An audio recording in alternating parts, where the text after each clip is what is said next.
Hi, my name's Mary McGovern and I'm with the Disability and Learning Support Service. Can I just check that those here with me can hear me? If you could just pop it in chat.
Hi guys, can I just see if you can hear me and see me? Can you let me know by popping yes in chat, please? Great, thank you. Sorry about that. I just wasn't sure. I thought I was talking to myself. Hi, my name's Mary McGovern and I'm a disability officer with the Disability and Learning Support Service in DCU. And today I'm just going to give you a chat about, I suppose, the DARE access route to education and a bit about the supports here in DCU. If you have any questions, I'll ask you to pop them in the chat section and then I'll get to them at the end, okay? And hopefully I can answer anything. If there's nothing I can answer, or there's something you want to ask me individually, you can also send emails to the Disability Service and our email address will also be available at the end of the slides, okay? I'm just going to start, all right?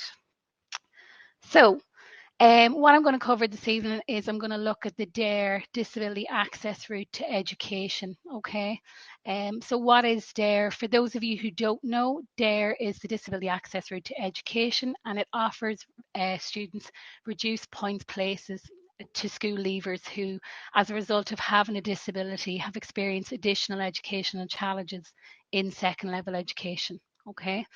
So who can apply? So students with disabilities, these disabilities could be autism, Asperger's, they could be autistic. The student may have ADD, ADHD, blind, sight loss, deaf, hard of hearing, DCD, dyspraxia, mental health condition, neurological conditions including brain injuries, epilepsy, speech and language communication disorder, a significant ongoing illness, a physical disability, or specific learning difficulty like dyslexia or dyscalculia. Okay, so those are the types of students that we would advise to apply through DARE. So what do you need to be eligible for DARE? Okay, so you need to meet the educational impact criteria and meet the evidence of disability criteria, okay? And this is all inside your DARE handbook, okay? And it can also be found online on the website. So just to give you a couple examples of the educational impact criteria, okay? You have to have received intervention or supports in post-primary school. It has had to have impacted your attendance or disrupted your school day. It may have affected your school experience or well-being or your learning or exam results, or it may have caused other educational impact, okay? So that would be an example of some of the things for meeting the educational impact criteria. With regards to meeting the evidence of criteria then, that would mean that you would need to supply documentation, okay?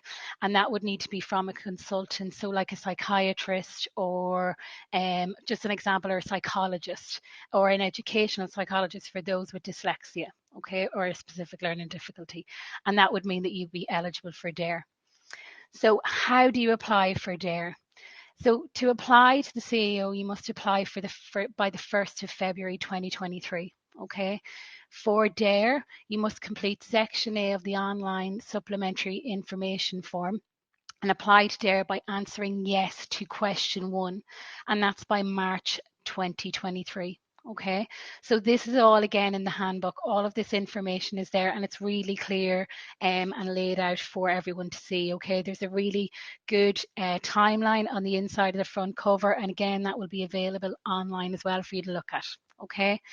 Number 3 then is to complete section B, which is the educational impacts statement, and that can be done with your school. Okay, so you can print that out and bring it into school and get them to look at it with you. And then section C is to provide evidence of your disability. Okay, both must be posted to the CAO by the 15th of March 2023. When you are posting that to the CAO for the 15th of March 2023, we recommend that it is quite important that you get proof of postage, okay, just in case anything gets lost, so that you have proof that you did send it on time, okay. For online as well, you can also complete it. Okay, so basically you have all the information here as well for the supplementary admission routes. If you want to be considered for DARE, you make sure that you select yes, and that's to be eligible.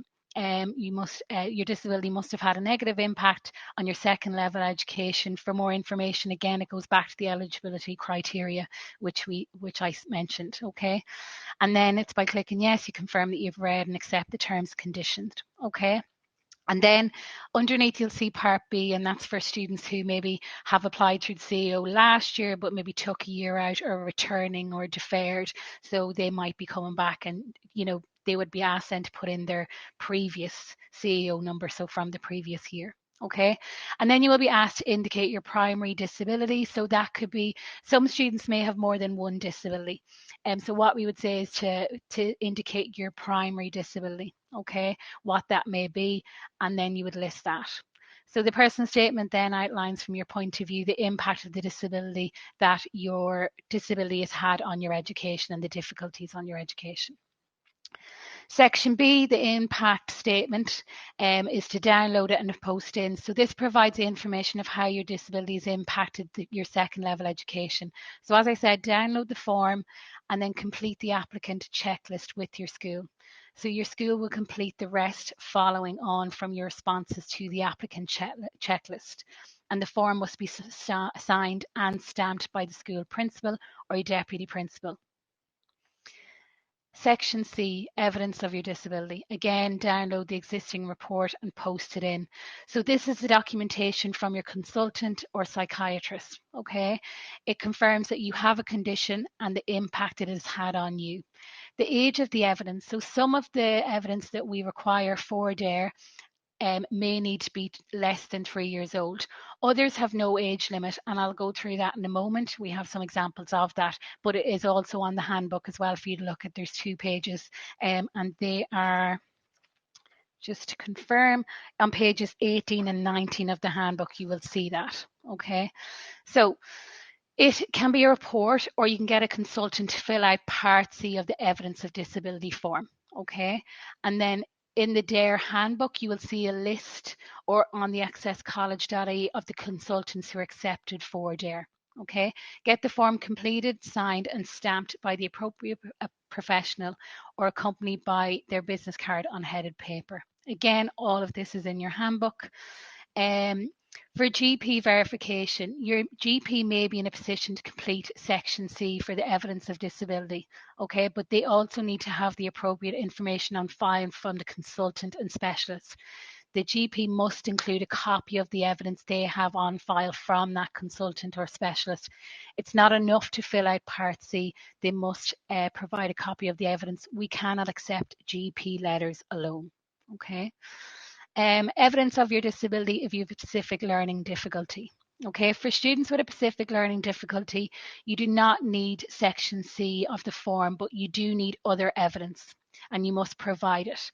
That is a full psychologist assessment report of any age completed by a psychologist, or Part D completed by your school. So that's new in the handbook. And then you must have up-to-date attainment scores. These can come either from school-based attainment testing scores, or scores from attainment tests carried out by a psychologist testing. And they must have been carried out after the 1st of February 2021. Okay, to be eligible for DARE with the specific learning difficulty, so that would be like your dyslexia or dyscalculia, you must also have 2 literacy or 2 numeracy attainment scores at or below the 10th percentile, the standard score of 81 or below. Okay, so it's the 10th percentile or a standard score of 81 and below. As I said, the evidence required. Okay, so this tells you exactly the type of evidence based on the type of disability that you may have. Okay, so if you have ADD or ADHD, you need to have evidence from a psychiatrist, a psychologist, a neurologist, or a pediatrician. And then it's Part C or the existing report, but it has to be less than 3 years old. So after the 1st of February 2020. On the other thing, then you've got the students with autism or on the autistic spectrum, including Asperger's. That can be from a psychiatrist, psychologist, neurologist, and there is no age limit of that report, so it can be from any age. And the same for blind, visually impaired. Again, you have the consultant stated there that's required and no age limit. Hard of hearing, no age limit. And again, the type of professional, and it has everything there. Write down, you've got your dyspraxia, your mental health, physical disability, a significant ongoing illness, speech and language communication disorder, and then you've got dyslexia. So if you see for dyslexia, it says the psychological assessment or section D on the form, and then it needs to be by a psychologist or a special educational needs teacher, and there's no age limit, but your recent scores are required. Okay, so it's quite clear there on the slides there, and this is all in the book, and it states exactly what's needed. Okay, and the type of evidence and who from. All right. Again, if you have any questions on this, you can always pop it in the chat, or you can speak with me or send us an email directly. So how much point reduction is given under DARE? This differs from college to college. In general, it's about 5% of programme places that are reserved for DARE applicants, okay? But they also must meet the programme requirements. So depending on the course you choose, there may also be specific requirements, and for with coming into DCU, you still have to meet the minimum educational requirements. So for undergraduate students, just to confirm, the general entry requirements for students for Leaving Cert, they need to have a minimum of 6 Leaving Certificate subjects at a grade 6 higher 7 to include subjects English or Irish and the subject maths. In addition, applicants must present at least 2 subjects at a grade 5. And then you might have core requirements for courses, but if you look up the course that you're interested in, it will state what is required. So the likes of maybe teaching or some of the mathematical courses, they might have something very specific that's required. Okay. You can check out the college's own website, or you can call us if you have any questions. You can contact registry. It will state it as well under the course itself. It will state the requirements and what's needed for school leavers and all students. Okay. DARE does not add points to your Leaving Cert. Okay. It doesn't add points at all. And also, basically, DARE kicks in for students who don't meet the required points that are listed. And again, if you fall in under the CAO points, you are still competing with other students, okay, to still get that place. And there is only 5% of programs places reserved for DARE applicants. Helpful tips. Study the DARE handbook carefully with your parents or guardians. Select yes to question 1 on the supplementary form that you have there that needs to be done, and it needs to be done by the 1st of March. And ensure you speak with your teacher early about your educational impact, okay? And request the required supporting documentation early. So that could be the evidence from your consultant. And then send good quality copies of all pages of your current documents. You want to have everything included. You don't want to have half pages or bits of evidence, because they won't accept it. It needs to be good quality, and it needs to be the full page and the whole copy, every single page, nothing missing. Okay, and submit all supporting documents that's required. And again, make sure that you get proof of postage and meet all the deadlines. Just to reiterate, all of the deadlines and the timelines for DARE are listed inside the handbook for DARE. Okay, there is a timeline and it tells you everything you need to know about the process from start to finish. So it is really important that you meet those deadlines. So I would try and, get the ball rolling as soon as possible if you want to apply for DARE. So remember, for DARE, you can apply to both DARE and HERE. So applicants who are both DARE and HERE eligible will be prioritised by colleges when allocating reduced points places. So if you are DARE and if you are HERE, you can apply to both. Okay, and then that will be looked at then when you're entering. Supports at college. So even if you don't require DARE and you get in on your own points and you get in on merit, regardless of how you enter college, you can still access all the same supports. Okay, we recommend that all students, regardless of whether you come in through DARE or whether you come in on your own merit, you will still need to register with the disability service as soon as possible. Okay, to register with the student with the Disability and Learning Support Service, you will do a needs assessment, and that will be done with myself or my colleague on the St. Pat's campus. Once we have the needs assessment, then we will then refer you to different types of supports and put any reasonable accommodations in place. The European Social Fund for Students with Disability provides us with a range of support, provides us with funding to provide students with a range of supports in the university. Okay. Some of the supports available to all students in DCU include Career Service, Student Advice Centre, the Chaplaincy. You've also got the Maths Learning Centre, Student Learning, Counselling, Finance, and there's also the Autism Friendly Project. So the Student Advice Centre, I suppose, helps students who may have any queries or they need assistance with maybe some of the forms that are required throughout their college journey. It could be something like the help with the grant forms, things like that. Anything, if you have any queries at all with regards to day-to-day college life, the Student Advice Centre is there for students to get in contact or drop in. Another example, the Maths Learning Centre, for those students who may find maths difficult even in Leaving Cert, and then they have an element of it in their course that they might need help with. The Maths Learning Centre is available for all students to book into and get support from tutors with regards to maths. It could be anything from all types of math areas in all subjects. Student learning then is another support available for all students. Students can get one-to-ones. There's also workshops, really useful for assignment writing when you're first starting with referencing, coming right down to maybe students who struggle with organisation, time management, exam prep. The counselling service is also open to all students, really supportive service that students can access if they need it and when they need it. That's just to mention just a few. The types of supports that we have, the disability service, students may need, could be like a personal assistant. So that could be a student maybe with a physical disability or somebody who may be blind or visually impaired that needs a personal assistant. So that's an example. We also have ISL for those who are hard of hearing or deaf, that they can access interpreters, sign language, things like that. Students may also require maybe a note taker, those with a physical disability, again, maybe a note taker, an academic assistant. One of the most common things that students with all types of disabilities may access could be recording software, so that they don't miss out in class, so that they can listen back to lectures. It's really useful and really widely used by students registered with the disability service.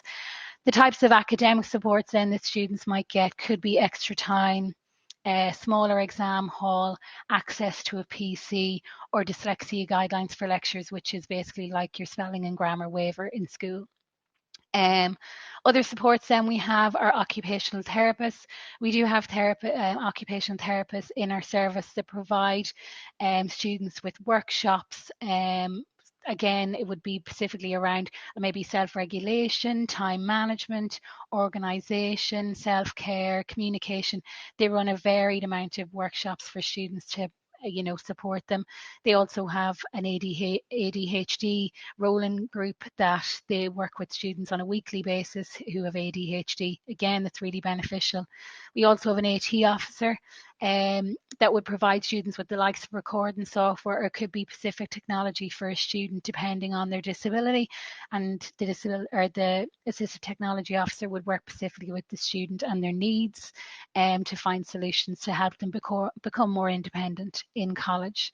Students can also get help for placement, so those maybe going out and teaching placement or nursing placement that may need additional supports as well, that is available. And also students going out then on intra-support as well, another type of placement.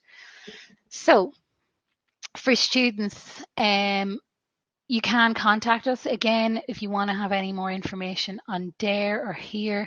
The information is online and it's available to all students through accesscollege.ie. You can look at the handbooks, you can download the handbooks or access the information. And you can also contact our service, disability.service@DCU, if you have any questions, and particularly for us here in DCU. And there's our contact number as well. I suppose for students applying to other colleges, if you go into accesscollege.ie and look at the DARE handbook, it will list all of the colleges that take part in DARE, not only DCU. So if there is any other colleges that you're interested in, you can also look at those as well. Okay, I'm just gonna, that is the end of the presentation. So I'm just gonna have a look and see if there's any questions. Okay.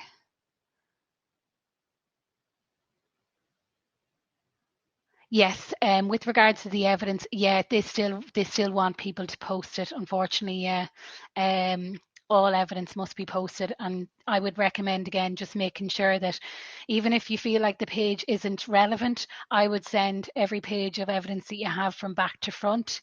Don't leave anything out, and just make sure that you get that proof of postage. Unfortunately, it is only postage that they will do. Yeah, keep a copy of the documents yourself as well, because sometimes even we have students who may come to college and then they may defer, or they may apply through CAO and they decide to defer before they come, and then they don't have any copies of their evidence, and then when they're reapplying again they don't have the evidence to hand, and then they have to go back to the CAO or back to their consultant or back to the school to get that evidence. So it might be worthwhile getting that or keeping a copy of that. To register with the Disability Service, this is only after you've been offered a place, September 23. Yes, unfortunately, we can't register you until you have a place, but we would suggest if a student has higher needs, that they would get in contact maybe with us sooner, especially if DCU is your first or second choice, so that we can, if you are of higher needs and there are things that need to be put in place, that you're on our radar, and that if we need to organise things, that we can do that. Like we would be meeting potential students at this point, just to even give them more information about us or DCU in general, tours of the campus and stuff like that. So yeah, definitely. Unfortunately, you can't register, but again, if it is higher needs, then you can always contact us in advance. This including entire psychologist. Yeah, definitely. If say for the likes of dyslexia, I know it's a pretty long report, but we would require the entire report from back to front, every page, and I would upload that with your DARE evidence. And again, with the psychiatrist report, yes, definitely. The correct email address, disability.service@DCU. Yes, that's our email address. Any advice, please, for a 6-year student who's only just been diagnosed with ADHD after a long with regards? I would just speak maybe with your guidance counsellor in the school. If you're only registered, or if you've only got your evidence, like there's still time. Realistically, you just have to make sure that you tick yes to question 1 by the 1st of March. So you have your evidence. If you have the evidence now, then you could still, because it's the 1st of March, to do that. But maybe sit down with your guidance counsellor in the school, maybe, and have a chat with them, so that they can help you with it. Is that okay? Any other questions?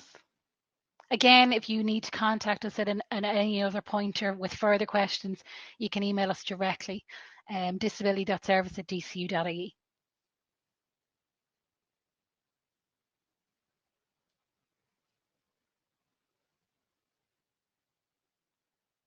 Thank you. Thanks.